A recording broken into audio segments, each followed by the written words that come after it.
Hey everyone, welcome back to my channel. I'm Milton Jeffrey, owner of RFS. And if you're a real estate investor still trying to qualify for deals using your personal income, well, you're playing the wrong game. You code. Today, I'm breaking down the inner workings of DSCR loans and how lenders really look at your deals so you can scale like a portfolio owner, not a W-2 borrower. In my world, as a private lender, I don't obsess over your tax returns. On DSCR loans, I'm asking one question: does this property pay for itself and then some? If the answer is yes on paper, you're in business. That's the core mindset behind DSCR lending. DSCR stands for debt service coverage ratio. It's a simple formula.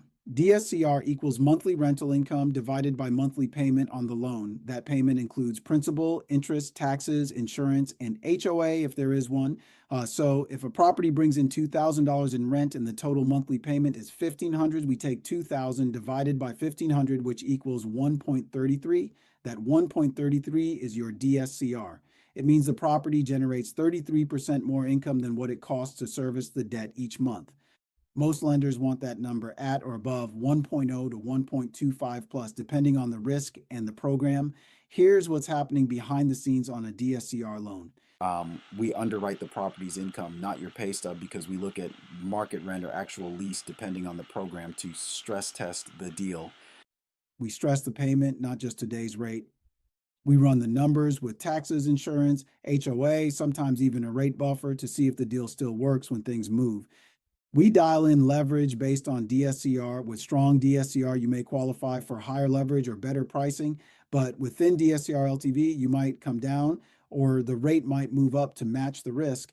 We care about stability and exit, not just closing. What we're looking at is this a property an investor can actually hold, cash flow, and refinance or sell later without being underwater? That's the internal scorecard.